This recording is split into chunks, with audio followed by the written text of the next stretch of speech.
Hi, how are y'all doing today? Good, how are you? Doing good. Andrew, nice to meet you. Tristan, nice to meet you. What was your name? Lisa. Lisa? Alright, so we have Andrew and Lisa. So, if you don't mind me asking, for starters, what brings y'all in today? Well, I guess we were kind of hoping that you could help us sort out some of our differences, and also, they're money related. Okay. That would be the main one, and just to kind of get your professional opinion on, what we should do, what we shouldn't do. Okay. Before I start, as you see, I just took a little bit of notes. Is it okay if I take notes today in our meeting? Yes, Yeah. that's fine. Okay. Sweet, thank you. So, I just want to elaborate a little bit. You said differences. What are those differences? Well, after we got married, I just really wanted to buy a house, but he doesn't want to buy a house. He thinks we were doing just fine in our little apartment, but... And we could use the money for something else better, I think, than a house. Housing market's kind of crazy these days. Who knows what it'll be like in the future? What if, the market drops and we lose a lot of the home value? It's just a lot of, unknowns that I'm not comfortable with. Yeah. How long ago did y'all get married? Just like 4 months ago. Oh, well, first off, I'd like to say congratulations. Thank you. Yeah, how big was the wedding? Was it? It was like almost 300 people. Almost, okay, so it was Yeah. fun. I'm sure y'all had a great time. Yeah. All that. Yeah, so buying a house is a really big decision for couples moving into that whole next stage of life. Mm-hmm. And it's a really big, fun decision, but like you said, it can be a scary decision. Yeah. So I definitely see both sides in that. And so in this meeting, I would like to kind of dig deeper, see where we can move forward, and if this is the right move, wrong move, let's postpone it a little bit. But yeah, are there any other major differences y'all sit on right now? Yeah, so my grandpa gave to me his 1975 Harley Davidson motorcycle. Okay. It's a beast of a motorcycle. That sounds real nice. Yeah, it's nice. It's really fun, to just go out. It's like a classic Saturday morning, Yeah. You go out, wake up early, mow the lawn, go for a ride, and this is really nice. Yeah, what color is it? It's a red one. Oh, red, nice. Yeah, I like the red one. So anyways. It's nickname for me. It's the suicycle, actually. Suicide, you don't like it? No. She doesn't like it. She wants me to sell it. Yes. Oh. I have an aunt who works as a radiologist, and she works in ERs all the time, all over the United States. And she has seen so many accidents just because of motorcycles. And so I just think you should sell it. I mean, we just got married. Like, we're trying to have a family soon, so I don't understand why he wants to have this, like, suicycle.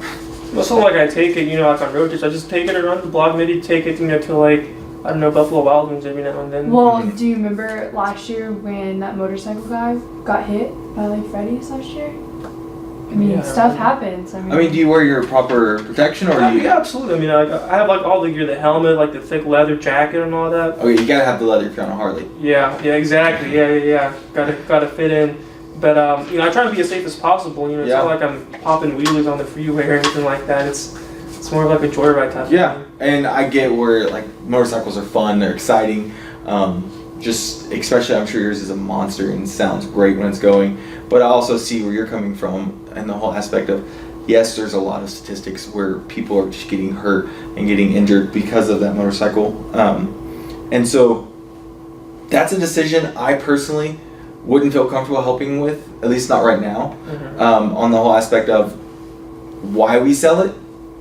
If it's because we want the down payment on the house, that's one thing. If it's we want to sell it because y'all's beliefs are different with it, y'all's views on it are different, that's something that we should talk about later. But with that, we have the house and we have the bike. Is there anything else that kind of stands out in differences right now? No, not really, no. No, so those are two of the big ones? Yeah. Okay, what's the bike valued at, if we were to go that route? So it's an older bike, obviously. I need to get it appraised, but if I had to put a number on it, I'd say it's probably worth, I don't know, $10,000-$12,000. Okay, so that's a nice... It's in good condition, it was really good condition. He restored it and all that. And anything else that it needs work on, I can do myself. So it's, if I was to sell it, I'd make sure it was in top, like, pristine condition. But 10 to 12K. Yeah. So we have the bike for 10K and then the house. But before we really go into it, I want to ask a few more questions. Have y'all ever, personally, either one of y'all, have y'all ever talked to an advisor before? Y'all have no experience with a financial advisor? I got a friend who had an experience with one. He said it was all right. It was all right? Yeah, it was all right. Yeah, do you know what made it all right? Or Tried to sell him some stuff he didn't really know much about, didn't like. I don't know. yeah, and so that's something I'm glad you brought that up. I would gladly just let you know, and I want you to know that here at our firm, we don't focus on sales. We don't focus on pushing things that are going to get us money. Mm-hmm. Instead, we operate on a fee-only base, which means the better you do, the better we do. And so our drive is to make you have the most success and get the most out of your money that you possibly can. Okay. And so with that, moving forward, how much do y'all make, if you don't mind me asking? Well, he's a salesman, so it just depends on how much he sells, just based on his commission. And I'm still in school. I am working on my undergraduate to be a high school calculus teacher. Okay. I did my student teaching at Cooper, but right now I'm just working part-time, and so I make about $12,000 a year, and sometimes he makes. So for me, like I think the lowest I've ever seen it like go is I made like 35,000. That's the lowest? Like annually. Okay, so that would be like the floor. Yeah, floor. Okay. And the most I made one year was I think almost 70,000 annually. That's the thing about sales; it can Goes up one time, and the next time you're scrapped by. It's like a roller coaster with it. Yes. So we have the 35 as the floor, and for comfort's sake, right now we'll just say 75 as the ceiling. Mm-hmm. So we have a budget between that. So y'all just got married. Mm-hmm. You're still in school. But how old are you? I'm almost 22. Almost 22? I'm 28. 28? Okay. So we have that. And right now, I would say where y'all stand money-wise, y'all just got married, y'all want to buy a house. In the stage of life y'all are in right now, y'all are in a good spot so far, at least from what I can tell. Mm-hmm. Do y'all have any debt kind of piled up right now? Not at the moment, but I'll probably have to get my master's after I graduate. So I don't know if I should just pay that monthly or if we should take out a student loan and just pay it off whenever I graduate and start making more money. Yeah. So sorry, I was just going to say like what I was thinking is, I know we want to buy a house, but we could use that money just to pay for her education. It's how much the master's? It's an extra year of school. Mm-hmm. Extra year, it's just an year, and then we can just like with the money she's making after that, we can just save up more, and Yeah, I get that. You have a very clear picture of how this is gonna work, how you at least see it should work. Mm-hmm.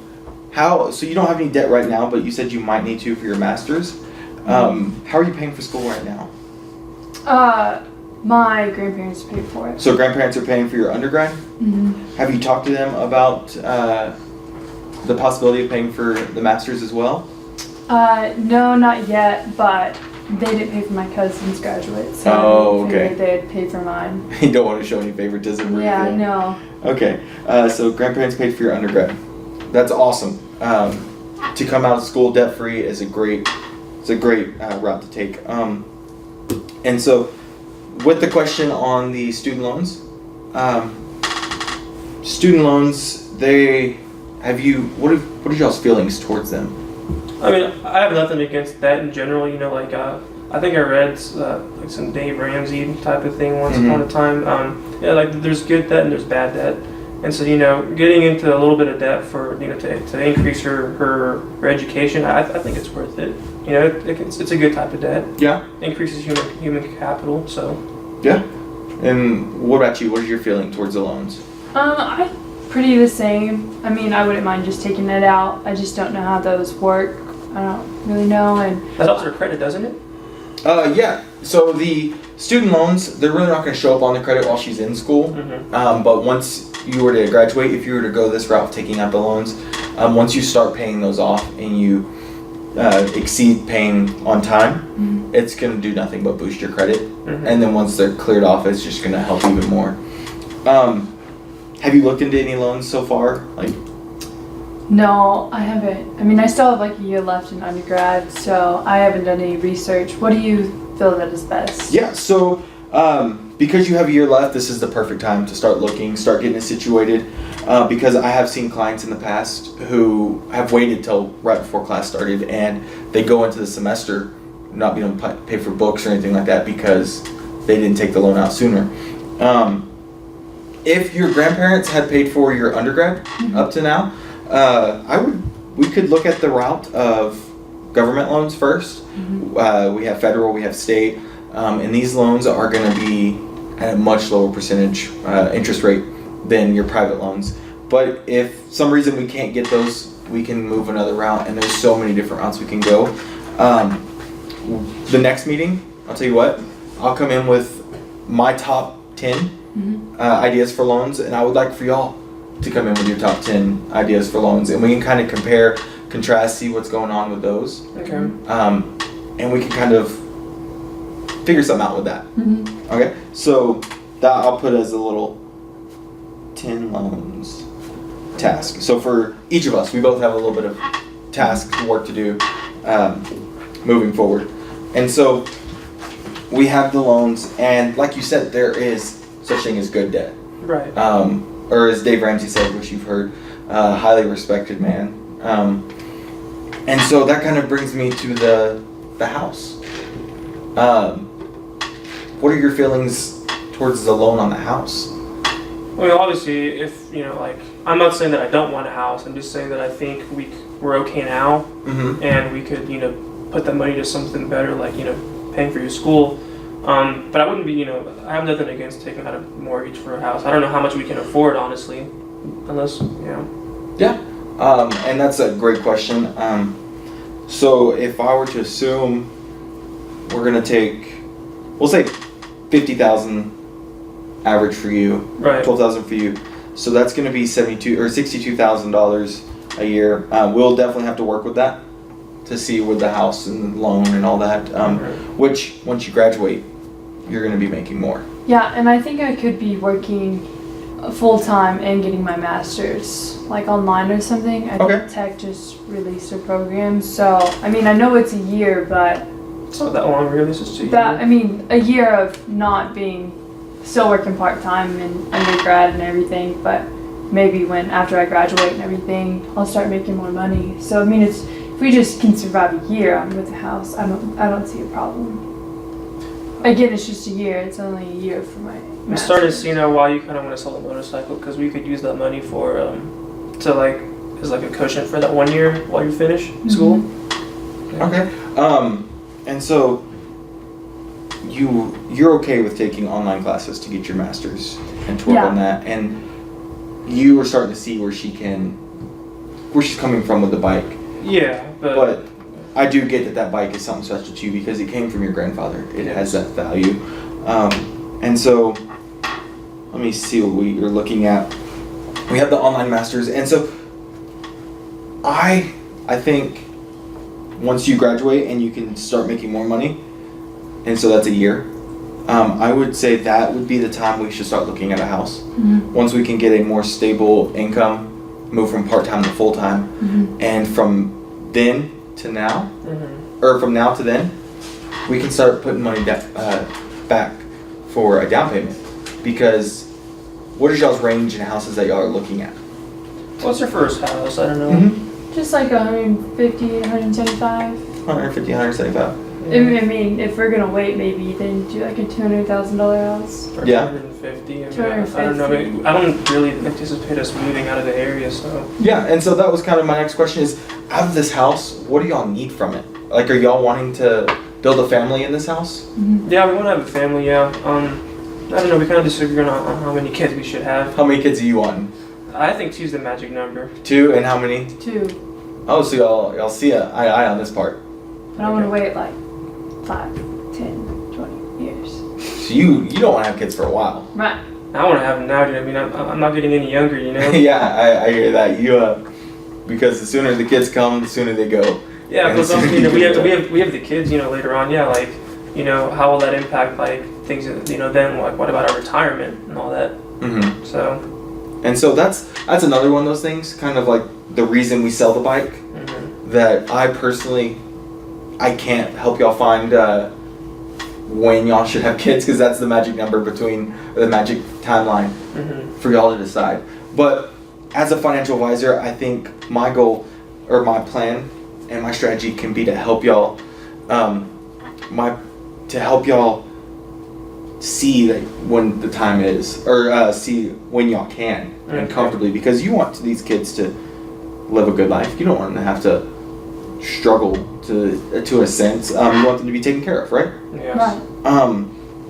And so y'all want to build a family. We got 2 kids, but we're unsure of when we want to have them. Okay, so which kind of brings me to my next question. The first one is, where do y'all see yourselves in the next year, next 5 years, and the next 10 years? Well, for me, next year, definitely still with the company I'm in right now. And what company is that? It's called XJY Sales. Okay. That's a local, sales company. We focus more on like international stuff. But in 5 years, though, I don't see myself there anymore. Yeah. Something more stable, especially with like we're just starting out, and sales isn't it's not reliable. I think something that's more reliable and dependable every month would be a much better option. So I don't know. I might consider a career change in 5 years. Okay. So 5 years, you kind of want to see yourself. And what area would you like to? I've always been interested in being an airline pilot. I love flying.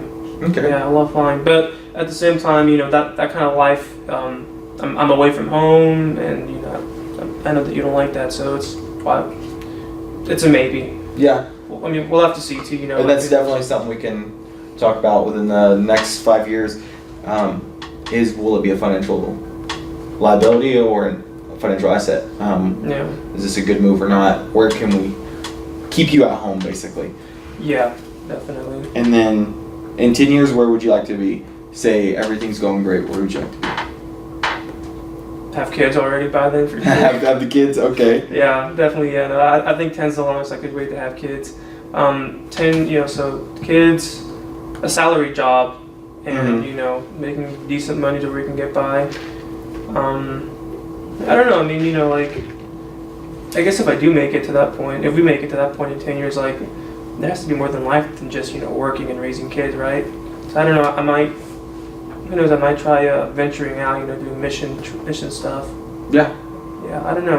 All right, so that's a good 10-year goal. Kind of look forward to. What about you? Where do you see yourself in the next year, 5 years, and 10 years? Well, in the next year, I see myself graduated. Okay, in the next 5 years, I see me having my master's, maybe getting up to the point of being like assistant principal or principal at maybe like a elementary or something. And then in the next 10 years, you see us having a family, having a nice big house, and maybe like you said, like traveling and everything, and then just maybe getting up to principal at a higher level. Okay. And so you said year 10 was the longest you could wait for a kid. Yeah. Or kids. Yeah. And then you said year 10 and you would like to have the family and have a big house. Mm-hmm. And so what I'm getting at is the first few years, this house that y'all want to buy now, it's not going to be your forever house. Yeah. I think that's an accurate statement. Okay. And so that gives us room to kind of look for an adventure out into maybe smaller, cheaper houses while it's just you two. Mm-hmm. And I know you said the housing market's one thing you're scared of because it is up and down sometimes. But history shows the housing market, even if it falls, it's going to rise again. Yeah, that's true. And so this is one of those investments that, yes, taking out a loan can be debt, but like the education, it can be good debt. This can be debt that can have a return on itself. Mm-hmm. And so I think with the next meeting, we can kind of work on establishing a house or establishing a budget for a house, a fixed amount, and the interest rates and all that, and see where we can go on the house. Because I think at least within the next year, y'all are setting yourself up. If we proactively save, set yourselves up to get a house. But it's not gonna be a big house, but it's gonna be an investment. Yes. Because once you buy that first house and you start paying it off, that second house is easier to buy. That second loan is easier to get. So this is a good step. All right. Imagine y'all want to be up here, but y'all are down here right now. that's a good first step, is that house. And so kind of one of my last questions is, do y'all have anything saved right now? I mean, not really. I mean, we have like probably like 2,000-3,000, but it's like a general purpose and like fun, you know, it's for whatever really. We could use it for the house, but I kind of like it more towards like an emergency fund. Yeah, and so that was gonna be my next question: is how much y'all spend a month? So because of how, you know, like I guess where we are right now, we try and, you know, live as like minimalistic as possible. You know, it depends year to year, but I'd say a month we're probably spending more like $1,200 a Yeah. month. $1,200 a month. $1,200. Okay. Yeah. And so with that $1,200 a month, and that's including rent, utilities, and all that, right? Mm-hmm. And you have about, you said 3,000 or 4,000 saved? That's like 3,000, 4,000. About 3,000-4,000. Yeah. And so that gives you a cushion for that emergency fund. Mm-hmm. And so with that, we can top that out at 4,000. That emergency fund, 4,000. Mm-hmm. Leave that alone, and we can start saving now for a down payment. Okay. When we can work on the loans, we can work on looking at the bike. We can work on figuring out the loans for not only school but for the house as well. Mm-hmm. And kind of figuring out the situation on how all that's going to work.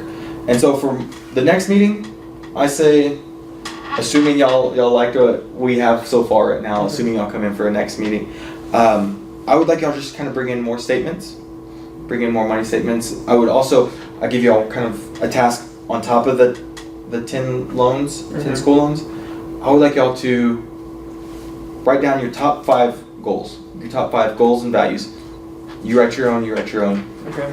Y'all talk about it before the next meeting. Y'all figure out, combined as a couple, what are y'all's top 4 goals? So that gives y'all 2 from each. Mm-hmm. Y'all bring that to me, and we talk about that, and we can figure out moving forward what we should do. Okay. Is there anything else I can do for y'all today? No, really. You can tell me where you got that suit at. JC Penney's. JCPenney? Hey, yes, sir. I like it. All right. Well, yeah. I think that's it, man. Awesome. Well, Thank y'all you. have a great weekend. Thanks, you too.